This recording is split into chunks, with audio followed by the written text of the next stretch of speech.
Күү баянаттуу музыкалык берүүнү уктурабыз. Берүүнү Асан Кайгылдабыл алып барат.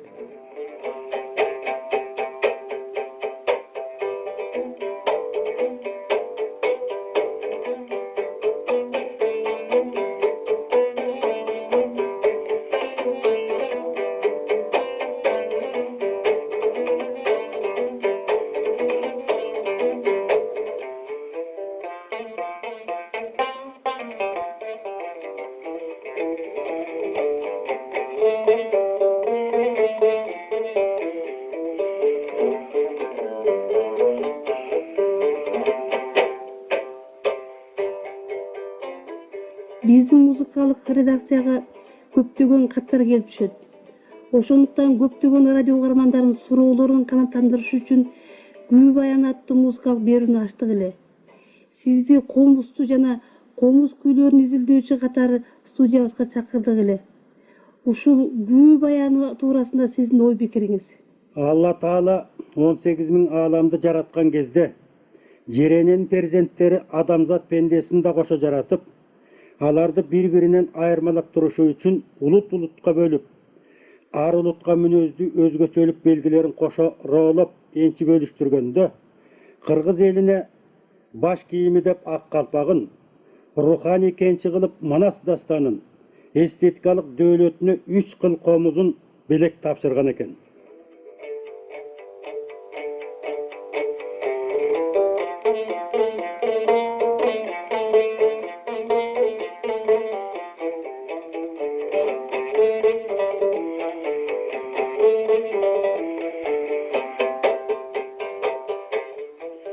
Жараткан эге роологон бул белектерди кыргыз ата чексиз сыймык менен кабылдап, аны улуттук символ катары туу тутуп, өмүр менен өлүм эреөлдөшкөн опурталдуу замандарда эсепсиз эрдик менен, көңөргөн көктүк менен ак калпагын башынан түшүрбөй, комузун койнуна бекем катып, алмадай башка алп манасын сыйдырып, кыргыз деген ысмын ыйык сактап келишти. Кой ичегисинен сыдырылган кылы, куу жыгачтан чабылган сырткы көрүнүшү жупуну көрүнгөнсүгөн кыргыз комузу дүйнөлүк музыкалык аспаптардан өлчөөсүз мүмкүнчүлүктөргө эгедерлиги менен өзгөчөлөнгөн. Биринчиден, комуз көмөкөйүндө агылган күү ыргактарынан эстетикалык татымынын молдугу, экинчиден күүнүн маани магызында катылган таалим берүүчүлүк, таанып билүүчүлүк, тарбиялык вазифасынын бакыбат таасирдүүлүгү. Демек, кыргыз комузу жөн салды эрккенде эрме кылып чертилчү аспаптар эле эмес, ал угарманынын жанга жагымдуу ырахатты тартуулоо менен бирге бүтүндөй элибиздин өмүрүн, тарыхын, тагдырын баяндоо менен ой туюмун, көз карашын, жүрүм турумун, сезим дүйнөсүн кошо чагылдырган турмуш энциклопедиясы деген баамга да толук татыктуу. Кыргыз байыркы эл, ошого жараша комузунун өмүрү да узак. Комузуна тете эсепсиз күүлөр жаралган.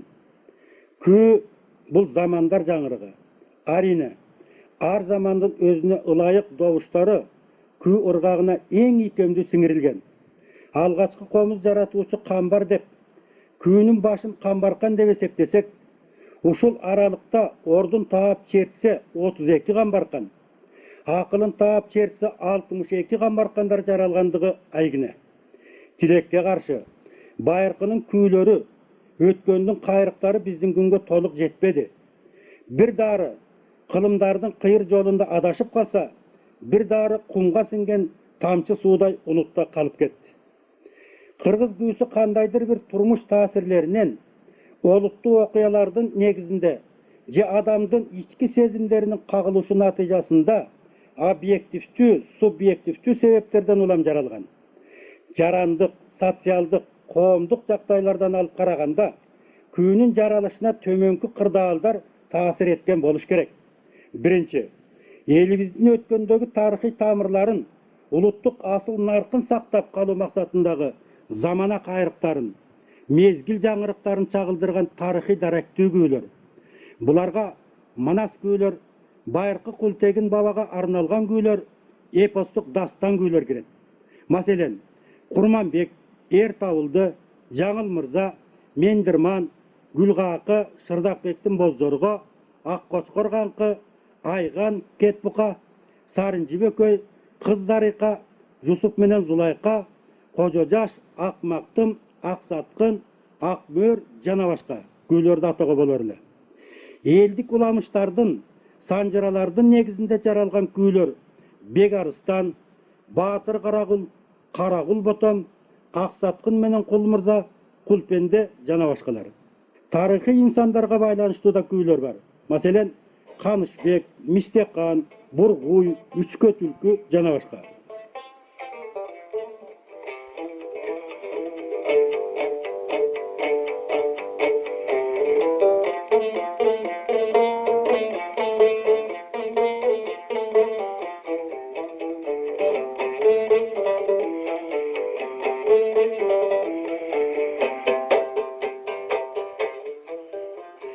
Адамдардын өздүк тирлиги, жашоо турмушу, инсандык өзгөчөлүгү, социалдык саясий абалы да кыл кайрыгында кеңири чагылдырылат.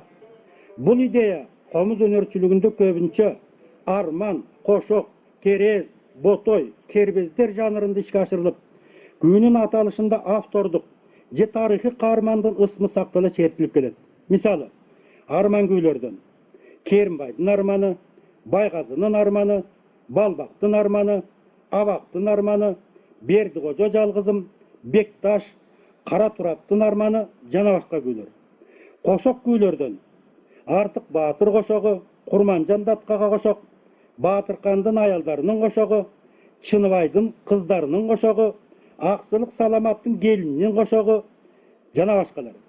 Ботойлор түркүмүнөн Күрөңкөйдүн ботою, Арстанбектин ботою, Кудайырбектин ботою, Кыдыр акенин ботою, Акбаланын ботою, Токтогулдун ботою, Ниязалынын ботою, Майлыбайдын ботою жана башкалары.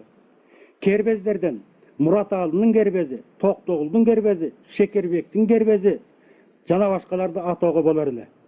Мезгилдин агымына жараша кандайдыр бир себептер менен автордун ысмы унутта калып, күнүн аталышы жалпы абстрактуу мүнөзгө өтүп кеткен учурлар да аз эмес.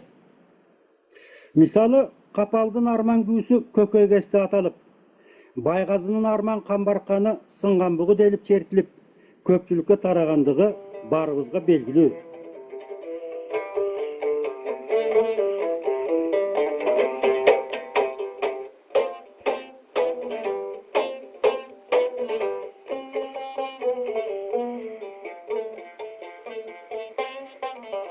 Үчүнчү, замана, коом, турмуш, айлана чөйрө, жаратылыш, элдик салт сана, адамдардын адеп ахлагы таасирлеринен жаралып, санат, үлгү, насаат, таалим тарбия сыяктуу дидактикалык мүнөздөгү же философиялык ой туюмдарды камтыган абалкы жана азыркы күйлөр да комуз өнөрчүлүгүн байытууда.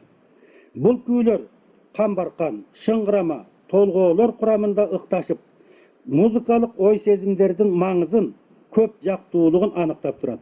Мисалы, Малчынын камбарканы, Чабандын термеси, Жеңиш күү, Атчандар шыңгырамасы, Колхоз куралы, Тыныштык ураны, Кыз кыял, Карылык, Кыз ойготор, Паризат, Келиндердин кер толго, Кайра качпа, Сары барпы, Коңур каз, Таң булбулу, Кара чий, Кызарт, Алато, Ысык көл, Кермето, Эмгек баатыры, Жашыл жайлоо, Бешик күү, Келгин жаз, Көйрөңгү, Саран кыз, Сокубаш мерген, Мас күйөө, Достор, Такмаза, Кара өзгөй, Насыйкат, Миң кыял, Дүнүйө, Паровоз, Кер толго, Чайкама, Жаш кербес, Айда ботой, Анжиян калкы, Жөө калды, Сурнай күү, Желдирме жана башка.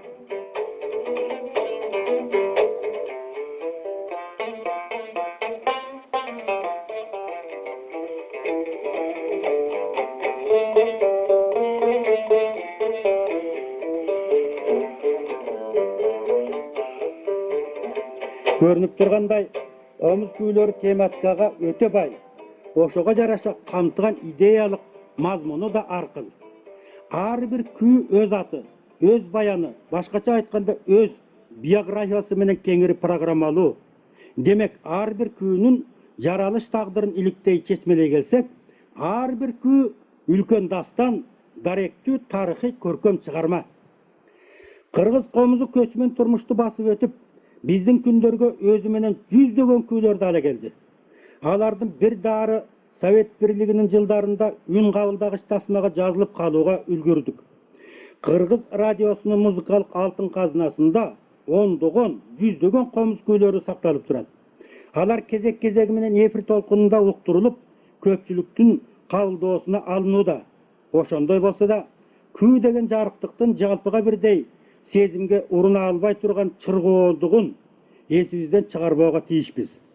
Ал үчүн комуз музыкасынын мыскалдап болсо да даамын искеп, кайрыктан кайрыкка саякат жасап, кыял чабытында жилин иликтеп, кулак курчун кандыра барууга тийишпиз.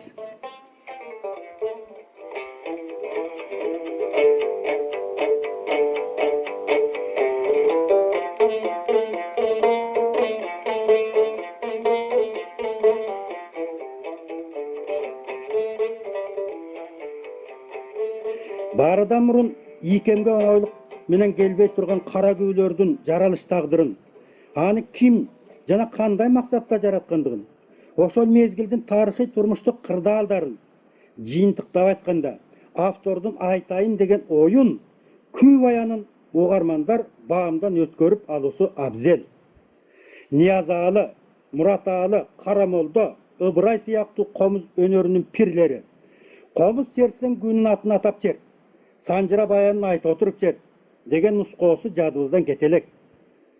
Өздөрү да күү баянын саймедиреп, эл тарыхын эске салып, атуулдардын өмүрүнүн санжыра чубап, анан күүгө кезек беришчү. Мына ушул максатта көптөгөн күү күйөрмандарынын, радио угармандарынын талабын эске алып, радионун музыкалык жамааты күү баяны аттуу жаңы рубрика ачкандыгын эскерте кетмекчибиз. Бул музыкалык берүү ар аптанын бейшемби күндөрүндө кечки саат 10дордо уктурулмакчы. Рас, сиздердин назарыңыздарга сунуш кылынып жаткан күү баяндары тарыхый фактыларды толук камтып, чындыкты күзгүдөй чагылдырууда чама-чаркы чак, келегей тегиз боло койбос. Арине, кемчиликтер, мүчүлүштүктөрдүн кетирилиши боло турган иш. Мына ушул жагдайды моюнга ала отуруп, коомчулукка кайрыларыбыз, музыкалык берүүнү үй бүлөңүздөр менен бирдикте сая кетирбей эшитип, ага сын көз менен карап, ой пикириңиздерди ортого салууңуздарды унутпаңыздар. Биздин дарек Бишкек шаары Жаш гвардия көчөсү 59, Кыргыз радиосунун музыкалык редакциясы, күү баяны.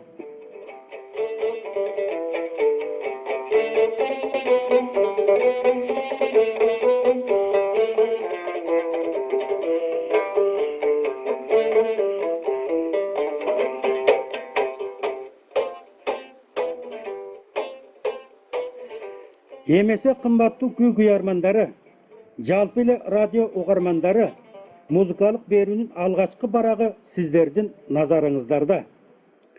Мезгилибиздин атактуу күүчүсү Асанбек Кыдырназар уулу 19-кылымдын элдик баатырларынын бири Эшкожо уулу Балбайдын 200 жылдык мааракесин утурлап, Балбай баатырдын ысык көл менен коштошуусу аттуу күүсүн жакында радионун алтын казынасына жаздырып кеткен эле. Санжырада гана айтылып келген баатыр элеси минтип музыкабызда көркөм чагылдырыла баштады.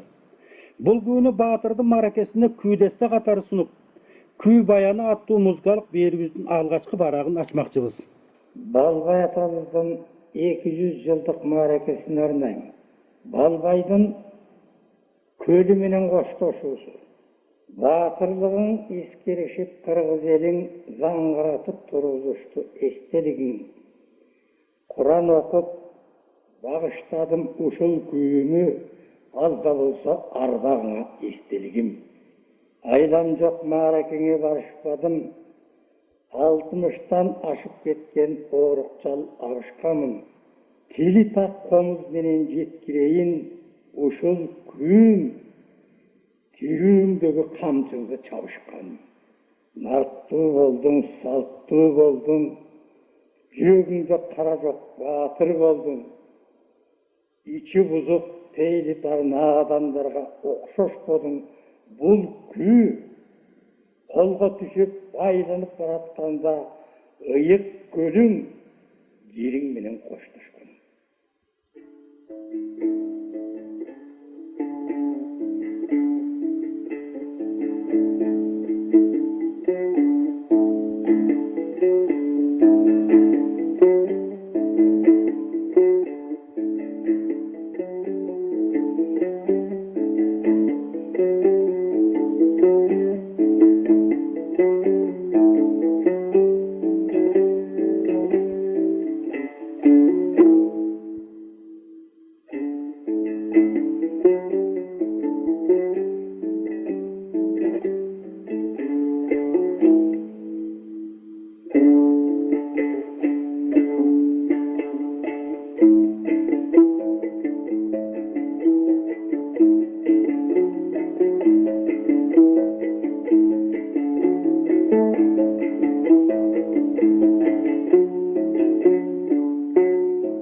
Кандуу кагылыштарга толгон 19-кылымда кыргыз элинин катмарынан суурулуп чыккан эчен эр жүрөк уулдарды жараткан.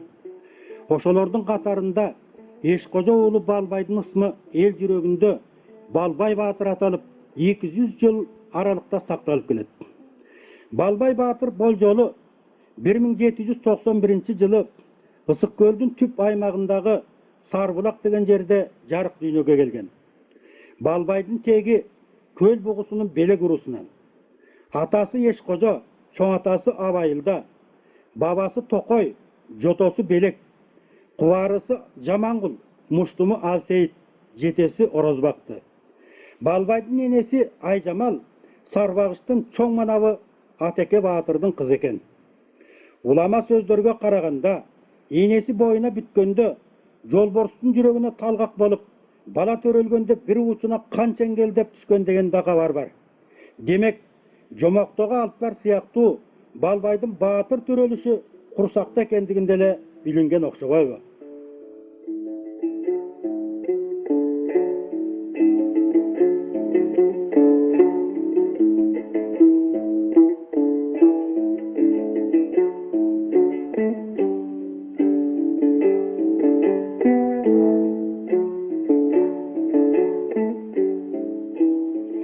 Балбай 4 жашында жоо менен беттешип, 15-inde калмак баскынчыларына каршы жортуулга аттанат. 17 жашында жигит курап, Баатыр атакка конот. Балбайдын бүт өмүрү ата конушун бекуттугун сактап, сырттан келген баскынчылар менен аеосуз кармаштарга жык болгон. Кокон хандыгынын сарбаздары да, Кытай империясынын черүүлөрү да, казак султандары да Балбай Баатыр менен беттешүүдөн чочулашкан. Ал эле эмес, падышанын колониялчыл күчтүү аскерлери да Баатыр менен теке маңдай салгылаштан айбыгып, уурданып барып, капыстан басышкан эмес беле. Орус төрөлөрүнүн ээн жердин бөрүсүндөй ээн баштык кылык жоруктары Баатырдын кыжырына тийбей койгон эмес.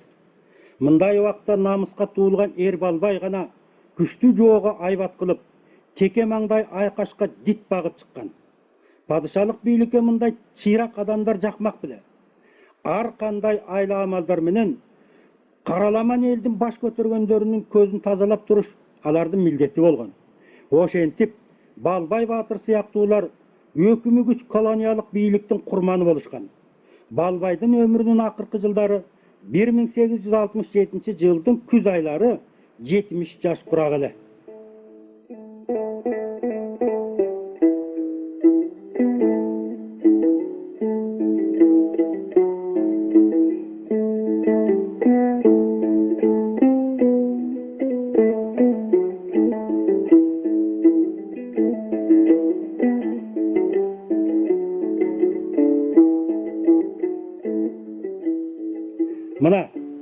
200 жылдан кейін Eli Батыр ұлын қайта естеді.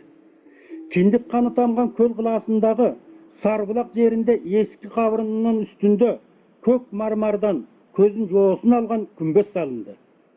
Батырдың 200 жылдық маракесі өткөріліп, арбағына бағыштап Құран оқылды. Балбайдың ердігін таңазалап, ақындар ыр нөшерін төгішті. Искусство ишмерлері шығармаларын тартулашты. Батырдың күмбезін ашуға арналған әжемде Ысықкөл дуанының алкими Жұмағұл Садымбек ұлы мындайша сөз сөйледі. Құрметті ағайын туғандар, құрметті жолдаштар, құрметті қонақтар. Құтты Қырғыз жергесінде бүгін дағы бір мараке, бұл той, Балбай Батырдың 200 жылдығы өтіп жатыр. Бұл оқиғаның тарихи, саяси маңызы өте чоң. Біз бүгін Батырды ескеруінен, Батырды ескеру арқылы, жаңылы қолымызға тиген ұлттық еркіндікті, ұлттық егеменділікті, ұлттық ар-намысымызды, ұлттық мархабатымызды таңызға тұтамыз. Балбай Батырды тарихи биіктен күрөткөн инсандық ең башқы сапаты, ал өз дорында біріншілерден болып, жалпы Қырғыз елінің түпкілікті ұлттық қызықшыларын түсінген. Жана іш жүзінде, керек болса қолына құрал алып қорғаған адам болған. Шынында да, ошол каалуу заманда, Ак патшанын кылычынан канды ап турганда, Орус империясы дүйнө жүзүн толкундап турган кезде, Балбай Батыр сыяктуу аларга каршы тайланбай аттанып, улуттук кызыкчылыкты коргоп ким чыкты. Балбай хан да бек те болгон эмес. Бирок улуттук кризистердин мезгилинде, элдин башынан түшүп турган заманда гана, зарыл болуучу инсандык сапаттары менен чыныгы элдик руу, чыныгы улуттук лидерге айланган, хандардан да, бектерден да бийик турган. Ошол замандагы орто заар аткаминерлердин миңине жалгыз татыган. Ал кездеги Байманап төбөлдөрүнүн, руу башчыларынын бирөө дагы руучулук патриархалдык сасык саясаттын туткунунан, өзүнчүл адап ахлактын кутула алган эмес. Жалпы Кыргыз журтунун мархабаты, ар-намысына тийиштүү орток мүддөөлөр, саясий экономикалык проблемалар алардын катарына кирген.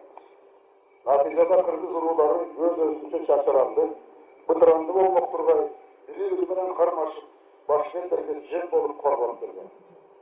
Албетте, Балбай атада өз доорунун уулу, өз доорунун туткуну катары уруулар арасындагы кагылыштарда башкы ролдордун бирин ойнобой коймогон эмес.